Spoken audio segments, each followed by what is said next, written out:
Hello. A fellow has got to know what he's fighting for. I fight for God and country. I fight for God and country, the classic battle of good and evil, where the priest is on one side and the priest says, say what you mean and mean what you say, and you're normal and well adjusted, as good as a human being's going to get. And on the other side is a pimp.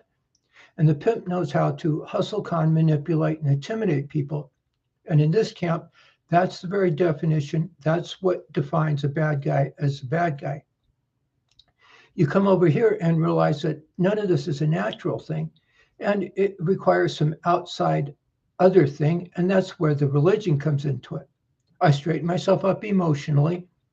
These race relegated to an endearing quality of your parents. These thoughts that have to do with have to do with got pregnant.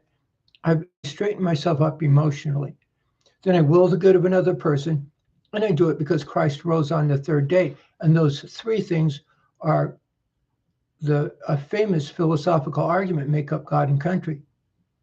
If I choose uh, the married state, if I choose to raise a family, I become a good husband to a wife and a wife, and then a good father, and it spills into home economics.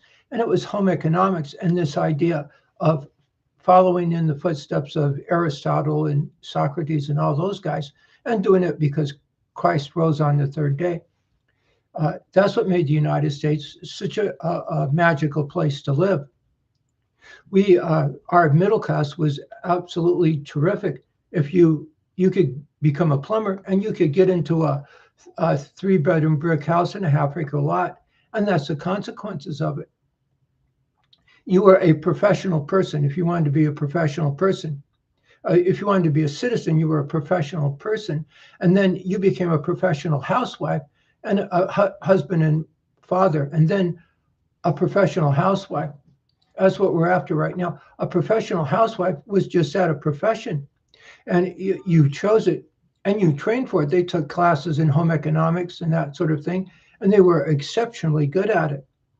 They were thrown out of our society, and it's hopes that somebody will listen to this and tune in and do us a favor. Instead of being some gal who's beside herself because you're a single mom and no matter how hard you try, there's not enough hours in the day, you can't make enough money. You're not going to, it just doesn't work that way.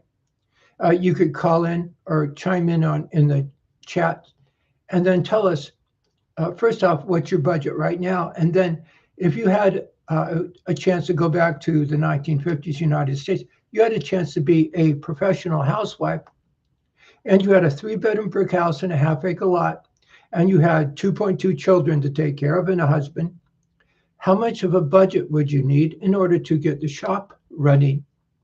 How much for groceries and clothes and how much of furniture? What kind of couch do you want? That sort of thing. And if you're a guy, we're splitting the man and woman up so we can make the point. If you're a guy, how many hours do you have to work? If you had a job such as a plumber or a carpenter or a milkman at the time, how many hours would you have to work to come up with that budget? I'll guarantee you it's more than 40. I'll guarantee you it's more than 80. And remember, a job is something like somebody who works in a factory, somebody who has a trade or profession. A plumber is a job. A professional athlete is not a job.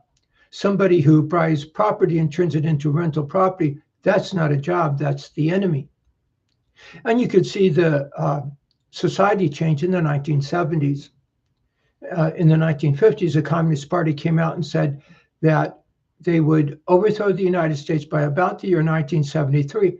And if you look back in the early 1970s, there was an upheaval in our society.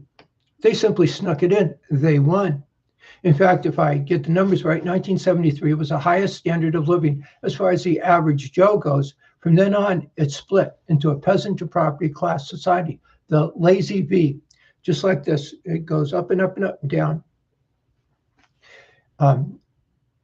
The young man who changed his attitude instead of willing the good of another person, turning into a normal supply and demand curve, instead of putting somebody else in their own business, instead of an owner-operator franchise, the university professors got together and they would invest in franchises, and they put institutionalized putting teenagers back in the workplace and that sort of thing. I'll remind you that a lot of those were university professors. They're the ones who shifted society. And I mention it because of the arguments you see today on YouTube. And you have a bunch of kids saying they must do things like raise the minimum wage in places like McDonald's and that sort of thing. No, it's all wrong. They're standing up for the very people that caused it and not standing up for the people they want to help. And so we're hoping you'll chime in. If I understand it now, today's the first day around here of daylight savings time. And in Arizona, this is coming to you from Tucson, we don't switch daylight savings time. So it should be about 5 o'clock in Great Britain and about 9 o'clock in Los Angeles and a few other places. And we're hoping that you'll hear this and turn around and start joining the gang in the playground. It's a 4-step process, by the way. The first is to publicize publicize a sense of original sin, to come up with a course that teaches a fellow first a sense of original sin, and then how people stand up to a bum's rush. How do you stand up to a bum's rush? And then there's 3 other steps. You would go to the Supreme Court. Now, I'm sure there won't be any need to use violence, and I'm sure they'll stand down and replace themselves with canon law judges. With Catholic judges, this all comes out of the Catholic Church. We're sort of Catholic in the pews in the very formal sense. We're a bunch of Yanks. That sort of puts you a little on edge. I'll remind you that in the 1970s, courts came out and said there shall be no religion in government. And they followed the plan, what the communists in the 50s said was the plan. In doing so, they just said it. They just came out one day and said, this is the way it's going to be. In doing so, they threw out God, the ideas of arranging things to get to heaven after you die. And they threw out the truth of the truth is the nickname for one of those very famous arguments. They had the sexual revolution. And so instead of straightening yourself up emotionally, they went the other way. I'll remind you that the shop manual definition of mental illness is the normal taken into the abnormal, and they institutionalized that. And they threw out decency as a formal argument. They made it okay now to make money by causing people to have to work more hours. In fact, if you add the psychologists, the diagnostic and statistical manual guys, counselors, they're the ones at the time that came out and said, homosexuality is now no longer a mental illness.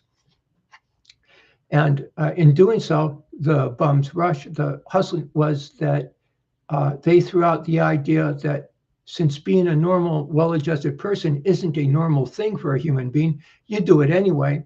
And then you nurture a sense of decency, and you nurture that computer cloud of emotions that you hold as faith, whatever is in the mind of the Catholic priest, whatever is in the mind of the Catholic priest in the movie The Exorcist, as opposed to the complete absence of that, the guy who gets a little girl's head to spin around in a circle, that you hold as faith, a necessary faith. They threw all that out.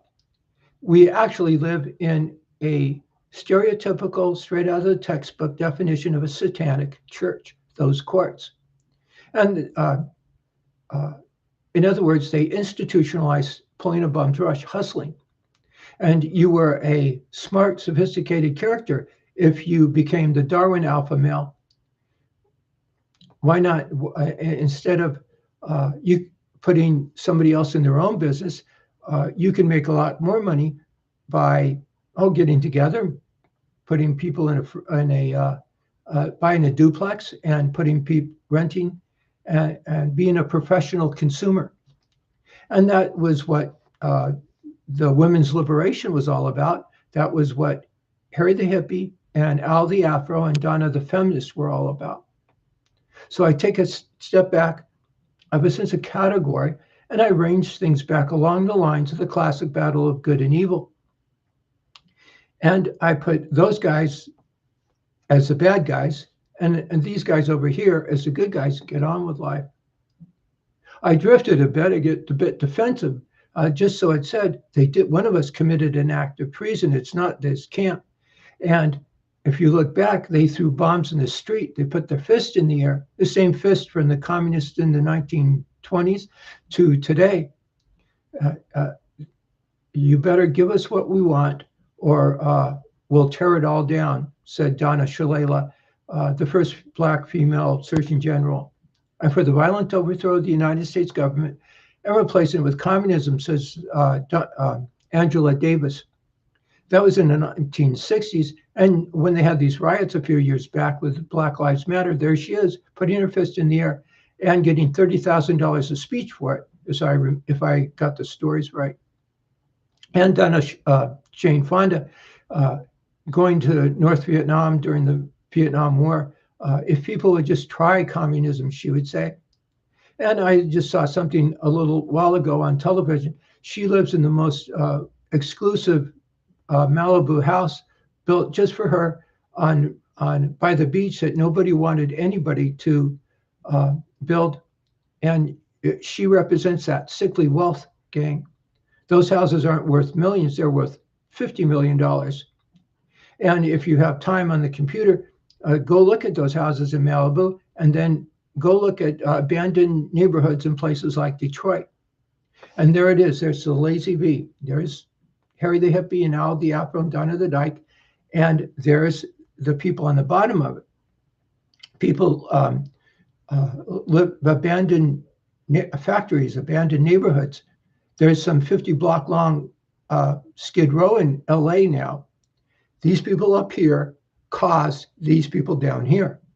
If all they had to do was get on to a maintenance level, it was their choice, and they chose to pick out.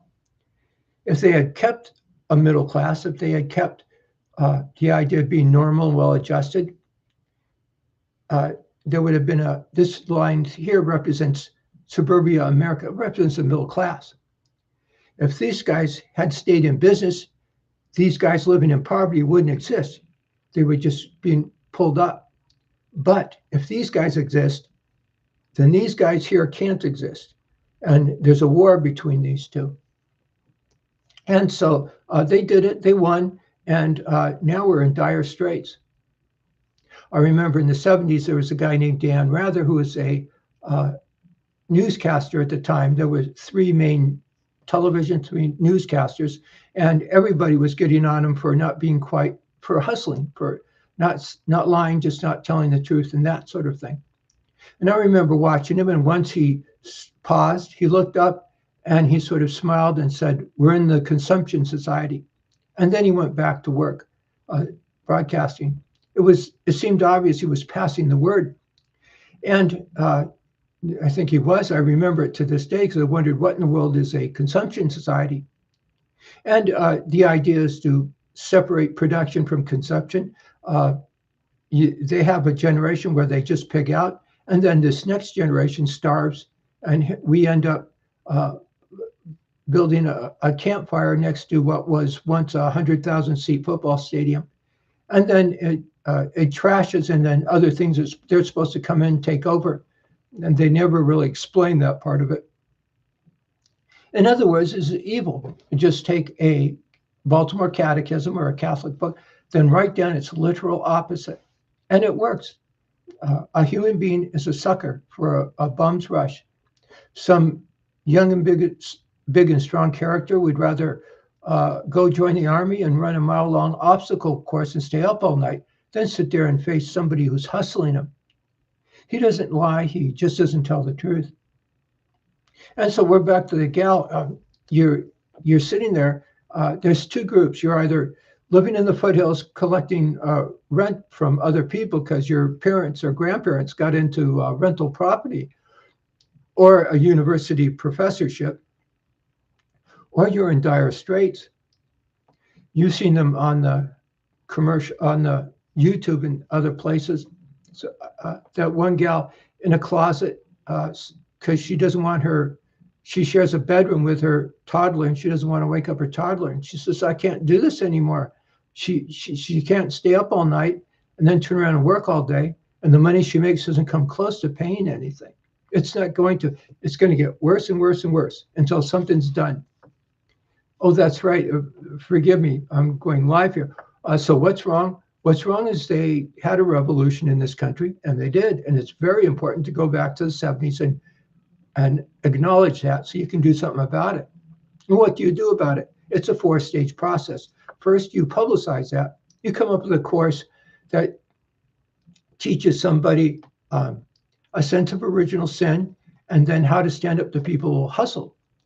And then you choose. It's your choice to live in a democracy or live in a peasant, a property class society. And then the rest is a straightforward 3-step process in the United States. One of us is committing treason, and it wasn't us. And they used incredible violence, and it wasn't us. You won't do anything. It's one of their expressions. So the next 3 stages are very easy. You get the young and big and strong to take violence out of the picture, so you don't have to talk about it or feel it. And then in a very real way, you stand down, you grab your 3-cornered hat and fife and drum, and you go over to the Supreme Court in the United States. And I'm sure they'll realize the error of their ways. You keep Clarence Thomas, because he seems to be for natural law and that sort of things. And the other people will stand down, go get a garbage sack, and go form a class of peasantry beneath a class of poverty that they caused. Here in Tucson, and just like a twig on a branch on a limb on a tree, go to Supreme Court in Arizona. Here in Tucson, you would stand down, you would get a bunch of people, you go downtown, there's a cathedral there, and you say, I'm sorry, I'm sorry, thank you. You were right, we were wrong. Put them in charge, so to speak. Or you decide you're in charge, and you decide that they'll be in charge. Then I'm sure the judges here in Tucson will do the same thing. They'll form a class, they'll get a garbage sack, and they'll go form a class of peasantry beneath the class of poverty that they caused. Then you have a choice. You can either get a Cuban cigar and do the same thing, or you can walk down this road. And to walk down this road, you would find some poor slob of a criminal trial attorney that defends the poor and the oppressed for no good reason. And we'll get together and we'll beat him up, and then we'll throw a bucket of icy cold water on him. And then we'll insist he's in charge. We'll insist he lives in a doctor's lawyer's house neighborhood. We'll insist he takes Wednesdays off, and we'll insist he plays in that silly tennis tournament they have every year, whether he likes it or not. And then you and I would walk over to the University of Arizona. The main gate is a very short walk on one side of downtown and the other. Tucson has a very small downtown. And you do the same thing. I'm sure those university professors and the professors of sociology and psychology and the Chicano studies and the feminists and the Indian, and I'm sure they'll all stand down and do the same thing, right? They all should hate each other's guts, but in reality, they love the daylights out of each other, and they all have the same attitude. They have no love in them, they have empathy in them. And then you realize that they are, the one thing they have in common is they're all in charge. They're all the front office people. And it's just like different gangs in a different part of the city. They're not going to, they're going to do just what a pimp does. They're going to hustle. Those guys are going to get a bunch of kids to throw bombs in the street. Well, they take a step back and smile and go up to some 3-star restaurant in the foothills. No, they won't do that because you'll say so. That's right. And they'll join the judges and everybody else. And you come across with a College of Home Economics. That's phase 1, by the way. And phase 2, you go out in society and pretend there's a ladder in front of you, and you set that ladder straight. Here in Tucson, somebody came in and bought close to 1,000 houses, turned it into rental property. And so they'll go join the other gang, and you put the houses up for sale. And now there's 1,000 houses up for sale, and the price of houses will drop. And you only sell them to our gals. The gals, I hope, are starting to listen to this. Only if she's going to be a professional housewife, she has to have a house to live in. She does not live in Section 8 housing. She does not get food stamps. She gets a family budget, and she gets a house. And she owns the house and her husband. And so you only sell it to them and their husband, and there'll be an adjustment. The husband has a job. He doesn't, he's not a professional athlete. He's our proverbial plumber. And there's an economic adjustment. That's phase 2. Then phase 3, you build, man, build. You Darwinize to heaven until there's a chicken in every pot and a car in every garage, until you hit a maintenance level. How many oranges does the gal want to use? You know how many orange trees to plant. You know we keep saying that the routine about home economics. Home economics is the smallest economic thing. And they threw that out. It's not the only economic way of setting things up, but it's the smallest economic thing. 10-year-olds can't pay for their mommies. Mommies can't take care of their kids and go out and work in that way. So the husband goes out and works, and the husband and wife are viewed as a single person. And so there's that's how you get a detached house in the 1950s. You have a living room to live in, and a bedroom, and a dining room to eat in, a kitchen to support the dining room, a car, a big American car in the garage, similar to, in a way, a farm truck. It fits the house. And that is what gets you out of poverty and into plenty. People talk about poverty, and take a moment to remind yourself what poverty is not. Plenty is. And the detached house is the definition of that, or addressing that. And so you ask the gal how many oranges, then go off to the side, start with farming and mining, then above that, manufacturing, then above that, wholesale, retail, and repair, and then above that, retirement, education, and recreation. Doctors and lawyers form a kind of lattice that holds it all together, and it's the priest that causes it to come into being to begin with. It's a religious thing. It's a Catholic thing. It comes out of popes and monks in monasteries, natural law, and the judicial. And so you go back to the gal, you ask her how many oranges she wants to use. You know how many orange trees to plant in order to give everybody into a world of plenty. She wants a couch. Well, you know what kind of wood, what kind of manufacturing. You ask her what kind of fabric she wants. You know what kind of fabric to manufacture. You know what the advertising is in the stores. And it all is geared around getting her that couch. And since the very definition of people in the United States, for example, would be first that person, Susie in St. Louis and Sammy in St. Louis, that young couple, then the people who do the producing do the consuming. And that's how you start to get a huge middle class. It worked. The post-World War II guys in the United States had the ideal society that was unique to the history of human beings on this earth. Everybody, the communists and all these guys, everybody says they want that, but the United States was actually doing it, and they threw it out. Who threw it out? Well, Jane Fonda and Harry the hippie, Al the Afro, and Donna the feminist. And so it's going to be up to you. One way to address it right now is to gather a gang together. If you're listening to this in St. Louis or Boston or Tollsbury, England, I hope. We were on yesterday in the afternoon. We're trying to be on Saturday afternoons at about 4 o'clock LA time, and that would put us at about 9 o'clock Australian time. They're in the middle of all of this too.